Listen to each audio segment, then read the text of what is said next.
Hi there! In today's video we're gonna be talking about windows. So this will be how to remove marks from stickers. If you got children at your house that place stickers on the window, after when you try to remove it, it's a pain, let's face it, okay? So we usually use product like this, and with this it doesn't come off. It's nice to clean the window, but to remove the sticking part, it just doesn't come off. So in my case, I've changed the windows, my kitchen windows. I've replaced two, and obviously they come with stickers on it, so that I've now removed, but I've got those marks that I can't remove. So in that video I will show you how we're gonna remove it easily. So what product are we gonna be using to remove that mark? Well, we're gonna use a product that's widely available. It's a WD-40. So what we're gonna do, we're gonna just spray a little bit there. We're gonna leave it a little bit, and then after we wipe it off. It's as simple as that, okay? So why does it work? I'm not too sure why, but it's quite well known for this type of job. So I'm gonna show it to you right away.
Here we go. You've seen it in real time.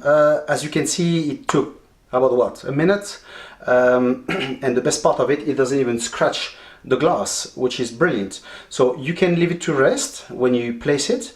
I've done it immediately for the video, but anyway, when you place it, if you want to remove it, as you can see, I've used my nail, and that's it, and it comes off, okay? Once that's done, obviously you will have a bit of a oily window, so in that case you will need to clean it after with a regular window product, and that's it. You will have beautiful windows, okay? Your problem will be solved very quickly, efficiently, and cheap, okay? So that's the good thing. I hope that you have liked the video, and if you want to see similar video, well, subscribe to the channel, and we'll see each other in the next one. Okay, ciao!